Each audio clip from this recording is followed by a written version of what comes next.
You can all grab your seats. Dave's itching to get the kids out, but I understand it's someone's birthday today. It's Grace's birthday today. Yes, she is. Come and tell us how old you are today, Grace. You're going to tell us from there?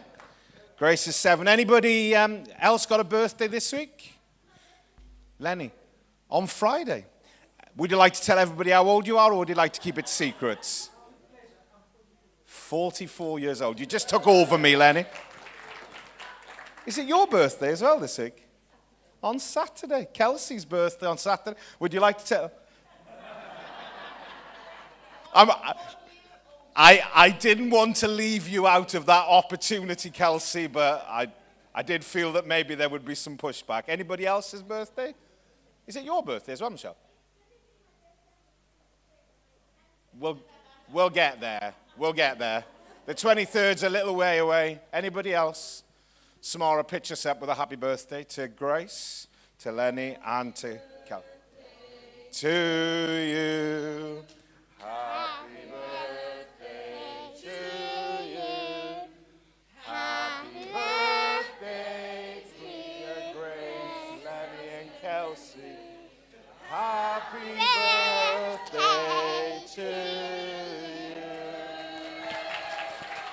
Wonderful. Have a wonderful day on your birthday today, Grace, and for you guys this week, have a wonderful birthday. I'm looking forward to the birthday cake, all right? That's. In fact, I think I should make it a rule that I only sing if you bring cake. I think that's fair, isn't it? Is it biblical? Not sure, John, but if it's cake, then... Okay, children, you're released. Go on, have a wonderful morning out in your groups. Go on, Zoe. You sit quite perfectly under that little stand there. Wonderful. Just a few notices for the rest of us before Samara comes to bring the word to us this morning. So we have our prayer meeting this Tuesday at 10:30. It'd be wonderful for as many of you as possible to come and join us.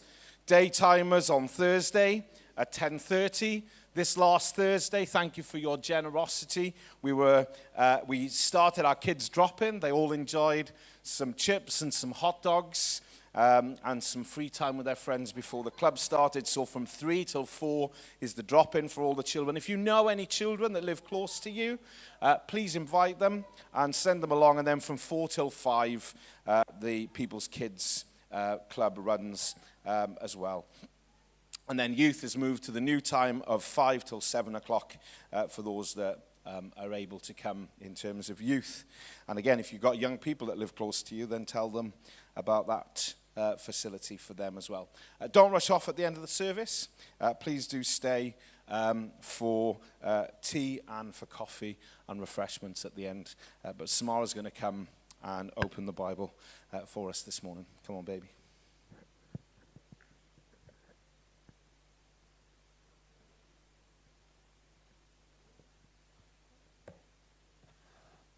Good morning, everybody. Everybody good? Very good. Lots of things happening this week. Some of them great. Lots of them not so great. But the Lord's grace is being with us. And we can be confident that He's doing His work. We were praying this morning. And one of the things that Ian said was about a song. When he starts the work, he will carry on doing the work, and he will finish it. When he says he's going to start, he will also finish it. And we can be confident on that, can't we? The Lord is very good. And this morning, I knew I was preaching today for a few months now. So this message has been in my heart for many weeks now, and for me, it's not an easy message, because it brings back lots of memories of things that have been said to me, or lots of memories of promises that the Lord has promised. That is the good part. But some of the things that I'm going to say might not be timely now for you, but the Lord is working, isn't it, Ian? He is working. The message title is, Do You Trust Me Enough to Surrender All? I used to sing a song, I'm sure we all know the song, I surrender all. This morning, Barbara prayed as well. I was very moved by the prayer this morning. And one of the things that she said in the prayer, Lord, may the songs that we sing, when we sing them, may we pay attention to them. Sometimes we sing songs, we worship, we say, I surrender all. Like it's a very likely thing we're going to do. The probability is very unlikely that we're going to surrender all because we're humans. Unless we have God and He asks us to do something, then we'll do it. But if it depends on us, we'll never do it. So think about what we are singing. The message is from Genesis. If you open Genesis chapter 22, it's, for many people, this passage is a little bit tricky, isn't it? Because it's God asking Abraham for his son, Isaac. And even though the message say about the sacrifice, we know what happened in the end. Because what God was really asking of Abraham was not Isaac. You will see in between the message. People get upset about God asking Abraham for Isaac as a sacrifice. And they only think about the sacrifice.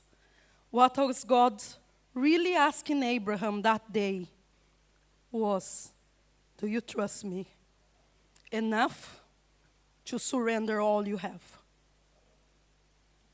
In the Bible, we talk about mountains a lot as well. We'll read the chapter in a bit. And the mountains are mentioned 570 times and valleys 28 times. Mountains are, of course, what we know as the natural elevation of earth. And but we also represent for us as human beings hard times in life. You know, I need to climb that mountain. And our mountain could be anything. To some people, it's their health problem. To some people, it's finance. To some people, it's people that they've been praying for a long time to come back to the Lord. That's their mountain. And then the valleys are defined by elongate depression of the uplands, hills. It's when you come out of the mountain. And after climbing the mountain, we're sure relieved, isn't it? It's hard, the climb. So we are relieved that we are in the valley. But sometimes the valleys in our lives last a long time as well.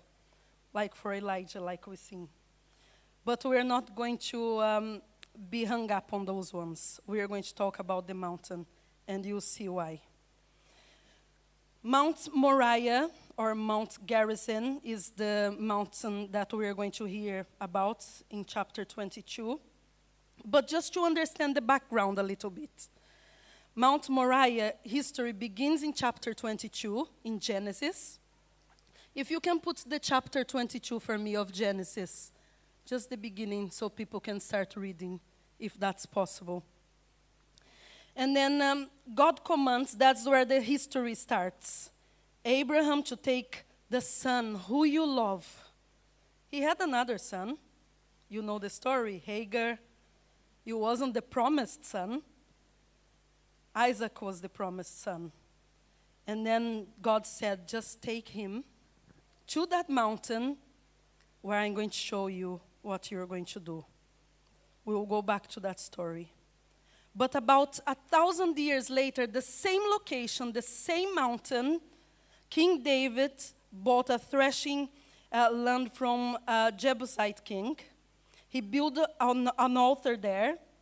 And after David's death, his son Solomon built a temple there. And we know about Solomon's temple. It was a thing of beauty. It was one of the wonders of the world, apparently, in its time. But it was destroyed by Nebuchadnezzar in 586 BC. But 70 years later, the temple was rebuilt on some of the sites the Jews returned to Jerusalem after they were captives from Babylon. You read it in Daniel. Around the 1st century, King Herod made changes to that temple, and then it was called Herod's temple. It was never his temple. But that's the temple where Jesus made the whole cleanup. Do you remember the first time and ever time in the Bible that Jesus got angry and he made a clean? That was the temple. And you can see that story in John 2:15. But in 70 AD, the Romans army led Titus by the emperor Vespasian once again destroyed the temple. All that remained was a wall.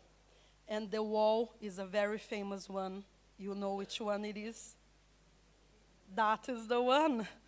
And that's on that mountain. Now, think back. God picked the mountain, picked the event, and many years later, there was something that was supposed to be accomplished.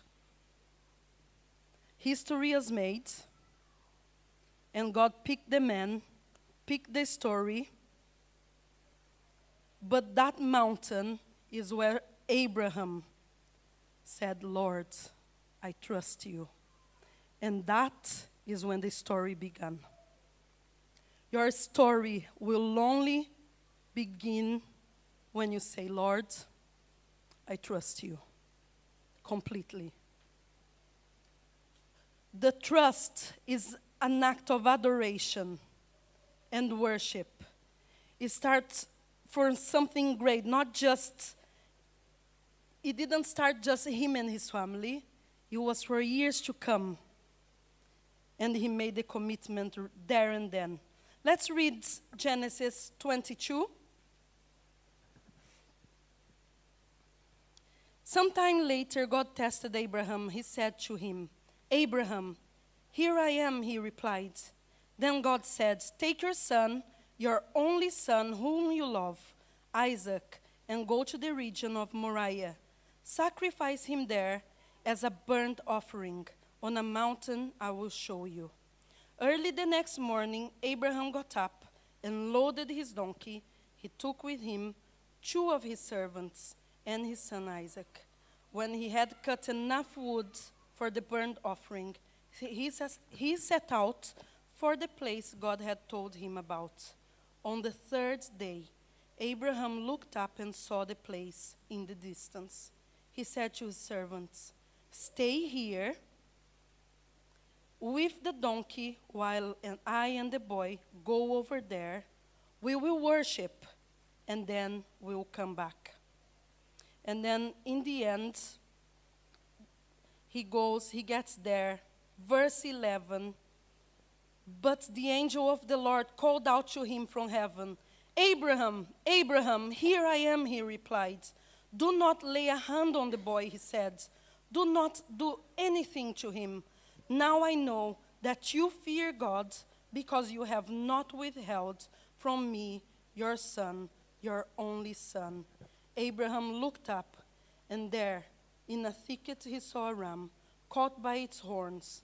He went over and took the ram and sacrificed it as a burnt offering instead of his son.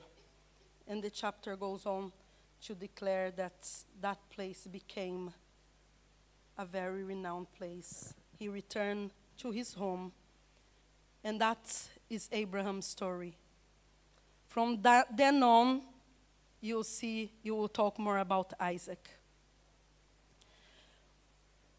If you read Genesis a lot, you know that Abraham's life was a life full of adventures, shall we say.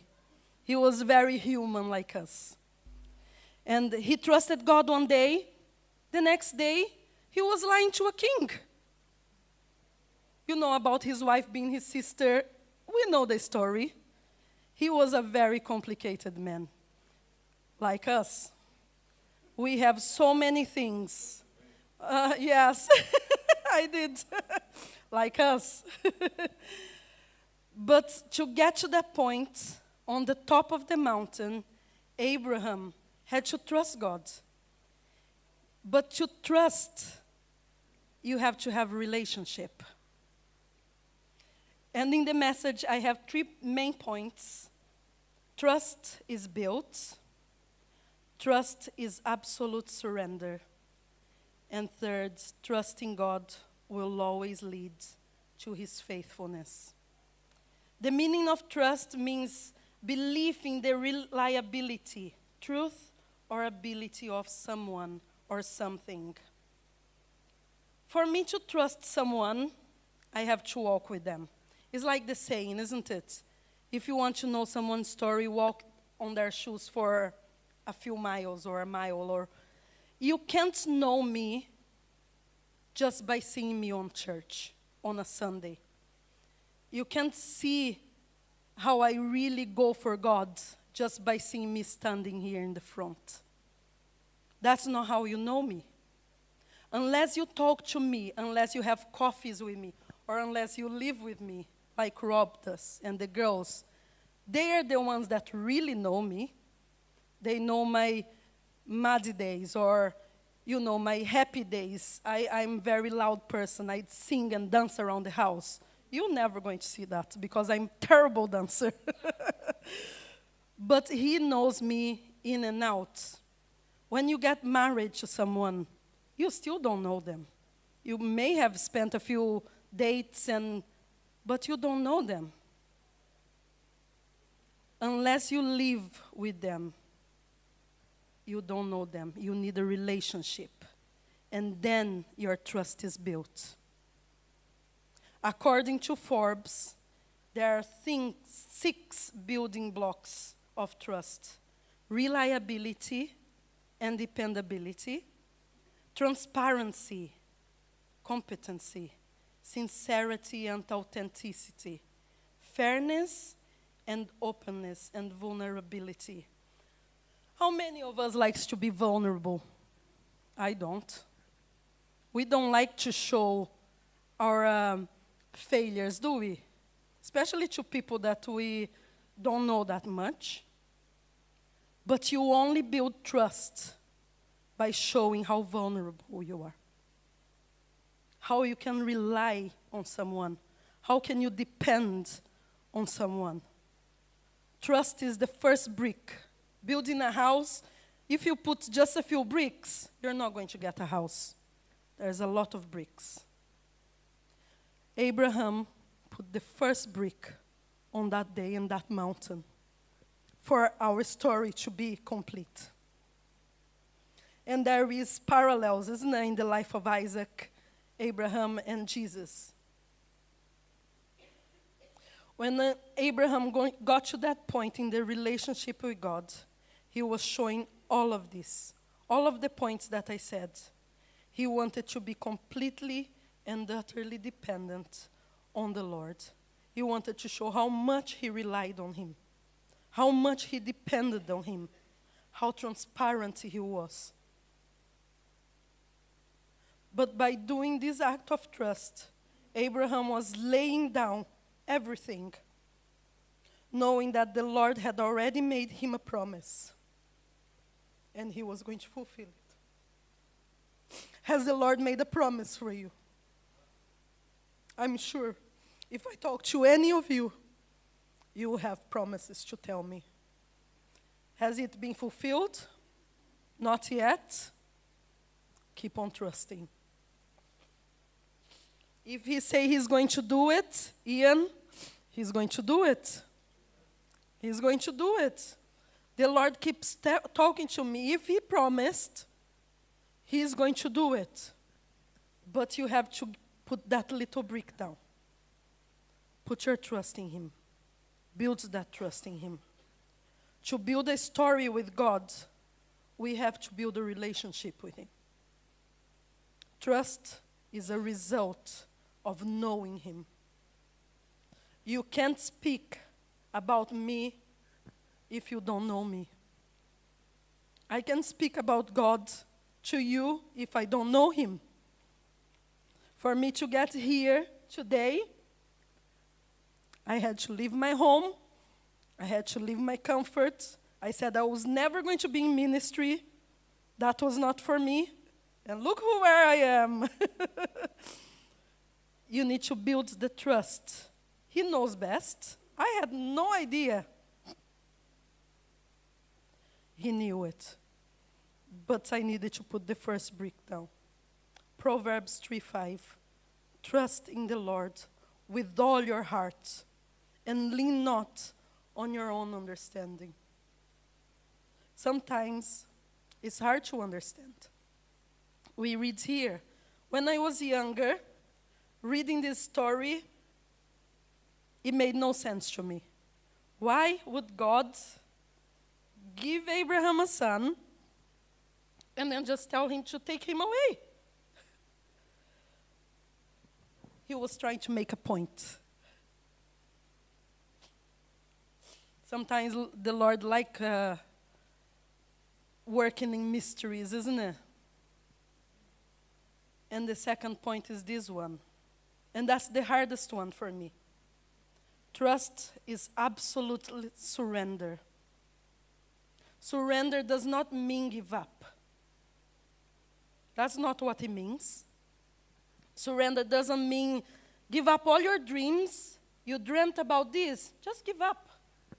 That's not what surrender is. God never asks you to surrender your dreams. God never asks you to give up. Surrender means I put everything that I have and give it to him. My dreams, my challenges, everything that I have, I give it to him. That's what surrender means. Surrender is to show faith. Faith is trusting God even when you don't understand his plan. That's what Abraham did. He went to that mountain.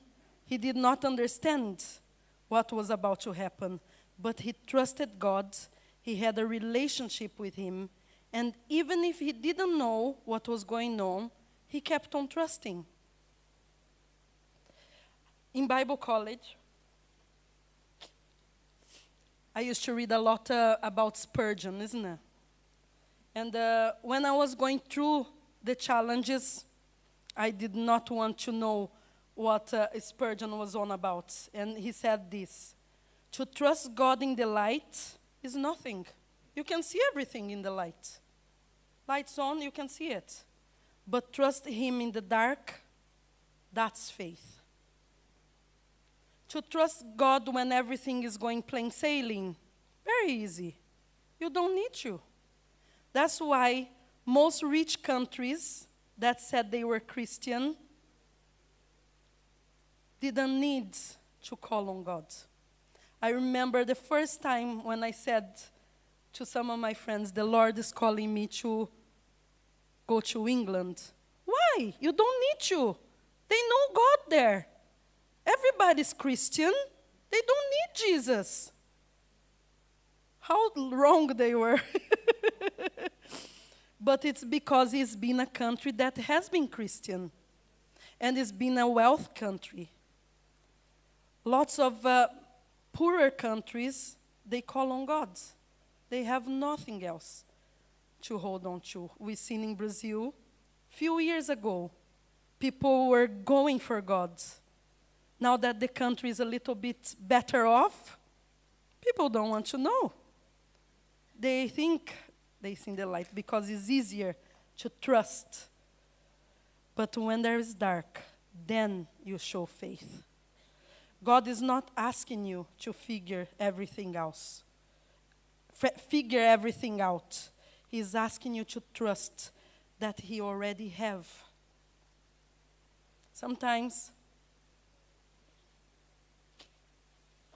we go through things. Sorry, I have a really bad cold, so when I speak, my nose runs. When we say, God, you made me, you have plans, it's Jeremiah 29:11, isn't it? You know all the plans, but you're not trusting him with the plans. Why are you not trusting him with the plans? When Abraham went to that mountain, what had God said to him in Genesis 12? You can cite it by heart. What had God said to Abraham on that day? Genesis 12. Barbara. Yeah. And then what else did he say? On Genesis 12. I will make you a father of... How was he going to be a father of nations if his son died that day on the mountain? He knew it was not going to happen. He knew it. He trusted the Lord. He knew it. When God made a promise in your life, keep on trusting. Don't forget it. He will bring it to life. The best way to show his trust, Abraham surrendered to his will by giving his best. The Lord knew, even though he had another son, but he wasn't the promised son. And then in verse 5 is my favorite one, because you can see the whole, what is going to happen in the end. He says this to his servant, which was 2 lads in some of the versions, because he could have taken one of them. And then the sacrifice was going to be easy, isn't it? But he said to his servants, stay here with the donkey while I and the boy go over there. We will worship and we will come back to you. He didn't say, I will go and worship with my boy and I will come back. We will worship and we will come back.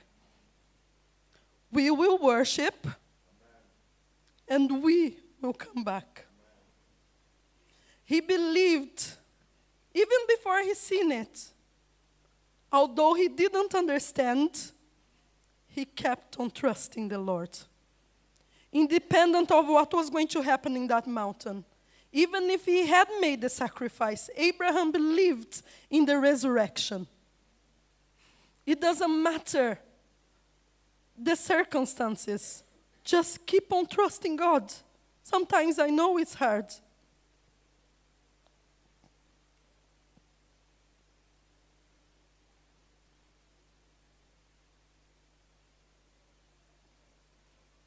It's easier to give up. It's easier to say this is not worth it.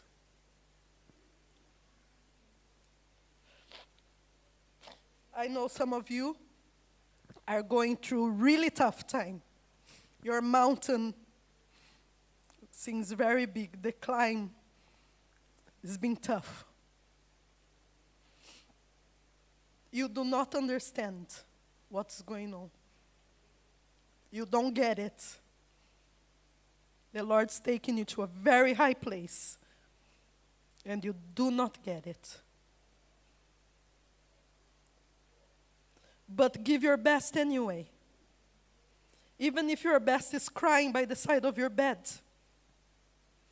He knows. He knows. Even when you get to the top of the mountain, your feet is bleeding because it's been a tough one. Give him your best. Just say, I'm going there. I'm going to worship you. But I'm coming back.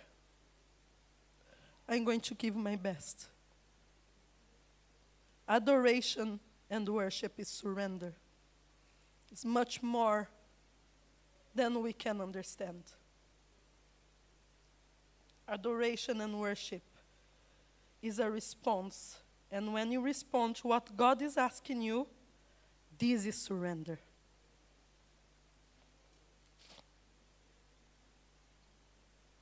God is not asking something from you because sometimes we have nothing to give. He's asking for you. Doesn't want something from us. He simply wants us. He wants our trust in him. He wants us to be there on the top of the mountain. Have you ever seen, I don't know if you've ever, in Brazil we have quite a lot of mountains and quite a lot of beautiful places. One of the most beautiful places is Rio. and you go to the Sugarloaf Mountain, the view is amazing. Sometimes it was hard to get there, but you can see things clearer, and that's why God is taking you there. Number 3.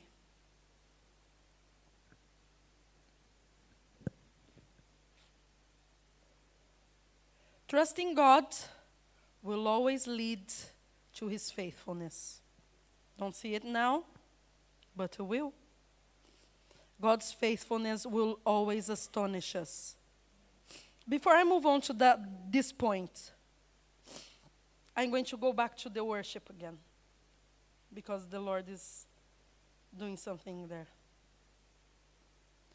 When I was quite young, I used to be so ashamed of worshiping in church because people were going to judge me.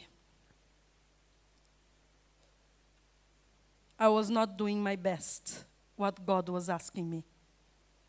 I don't know who this is for. But as soon as you start expressing, this is also surrender. Express how you're feeling. We have too many people living with too much stuff. Holding your arms down, like in worship, isn't it? Holding your arms down. You're like, let it go. Let it go and let Him do something in you and through you. Trust God, He will always lead you to faithfulness. And that's why. Human nature tends to look at circumstances, don't we? I'm like that. I like making sense of things. I'll look at my feelings, at appearance, and that's the worship thing again. We look at ourselves, at our lives, the world around us, to determine or to a degree of our trust. If this happens, I'll trust God more. If He does it, it's like a cash point machine. If God gives me this, I'll trust Him more. If I do this, I'll trust Him. It doesn't work like that. And that's why sometimes He takes us to the mountain. Because it's the only way we are going to surrender. When everything is uphill and struggle, think of the view from the top. The best views comes after the hardest climb. Now imagine how Abraham felt going up that mountain. God had asked his son, now put yourself into his shoes. Isn't that what we said in the beginning? Imagine how he felt, his heart. Took him 3 days to get there. And all the way, Isaac was a teenager. I have teenagers. They ask a lot of questions, and they moan a lot. I'm sure Isaac was no different. Because they are teenagers. Isn't it, Raven?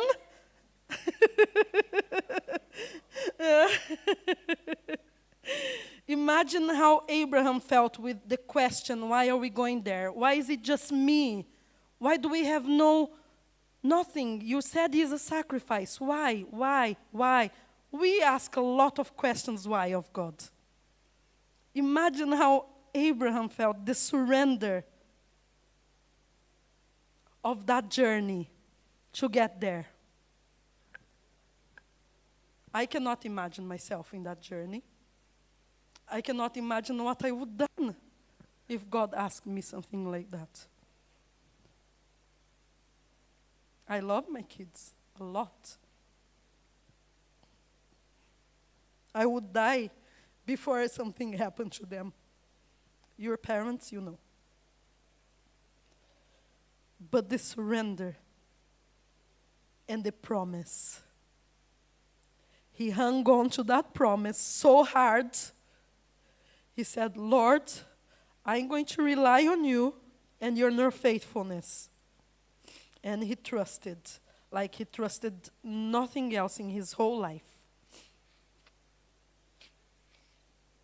relying on God has to begin all over again, every day, as if nothing had yet been done. And only then we will see his faithfulness. Abraham learned through his own story, and I told you already, to get to that mountain, he went through some situations in his life that he needed to learn from the mistakes, from the good things, from the bad things, from lying. He did some ugly things, Abraham, but he got to the point. The word faithfulness means steadfastness, firmness, fidelity. Psalm 119 says this: your word, Lord, is eternal. It stands firm in the heavens. Your faithfulness continues through all generations. And that's what he hung on to. God promised me this. I'm going to live and see his faithfulness. And to these words he lived by. God had promised he would be father of the nations. He had promised him. I'm so sorry about this. The promise to be fulfilled, Abraham had to trust and rely on God's faithfulness. Hebrews is one of the greatest chapters, isn't it? It talks about Abraham, Isaac, God's faithfulness, and what we've seen through. But verse 6 of chapter 11, faith is trusting God's character before we see how he's going to work things out. He has given us his words, and his promises still stands. And as we see his ways, he brings his promises to fulfillment. Our trust in his faithfulness grows. Abraham saw his faithfulness and was astonished by it. So will we. We just have to, can we use the word? What do we have to do? Trust and surrender. And we have to let go and let him.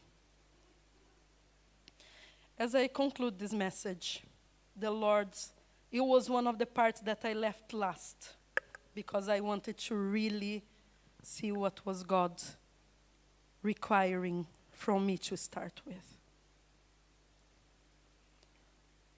What the mountain that you are on at the moment? Each one of you have your own mountain. Has God taken you there? Sometimes we make mountains of ourselves as well. We make their own mountains and we never want to get out of there. It's like a pedestal, isn't it? We're just going to stay here. No. If it's a man-made mountain, get out of there. Let God take you there. Yeah?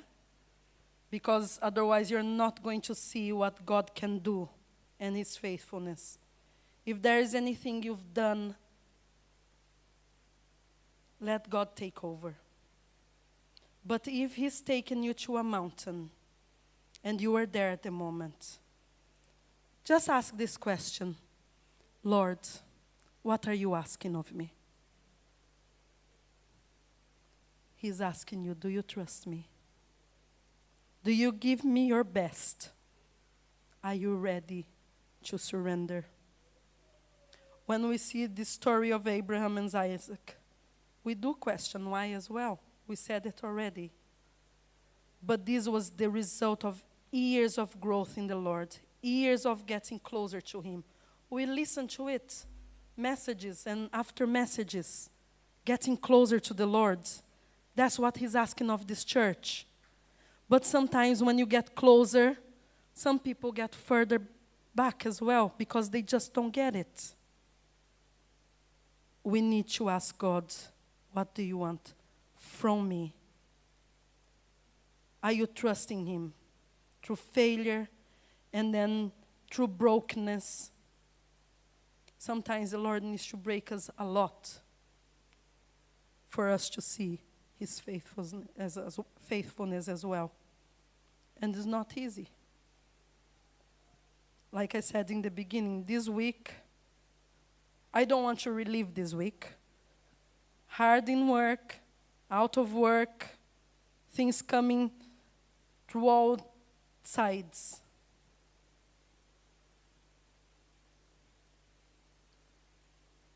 God breaks us, but He will talk to us. He will come through. He will bring the ram. I don't know what mountain they were, because the ram was already a miracle in itself. But sometimes as well, the Lord kept talking to me about this. Isaac was the miracle. Abraham was focusing too much on the miracle. Has the Lord done miracle in your lives? All of us have miracles to talk about. Stop fixating on the miracles. Fixating on who did the miracle for you. And that's what God wanted from Abraham that day. Do you still trust me even though I gave you the miracle? When it seemed impossible, I can do even better. You'll be a father of a great nation. What He's asking of us today. Do you want to see my faithfulness? Do you trust me? If you do, are you willing to surrender it all? May the Lord bless you, and keep on praying, keep on praising Him, keep on trusting Him. Amen? Amen.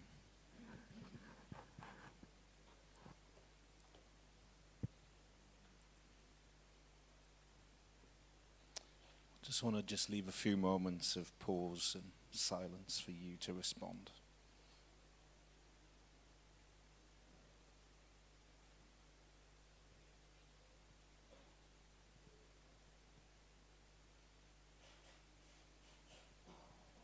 Do we trust Him completely?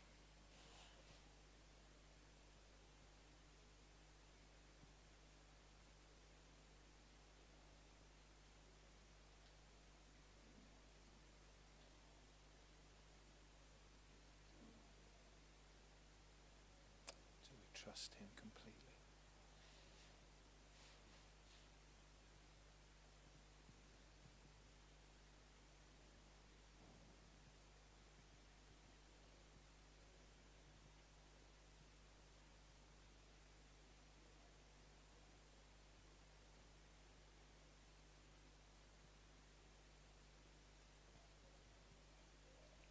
When we trust Him completely, He will provide all that we need.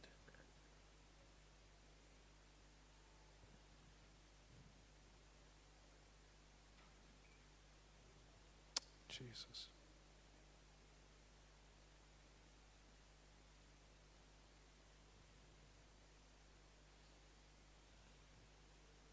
We surrender our hearts, our lives to you this morning.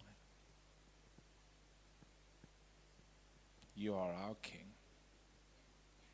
You are our God. As Dave read earlier, Lord, this is all for you.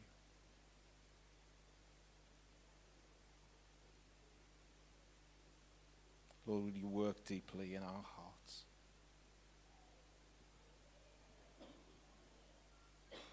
Forgive us, Lord, where we've failed. Where we've failed to trust you, where we've failed to give you every area of our lives.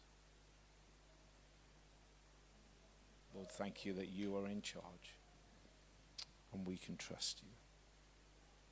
In Jesus' name.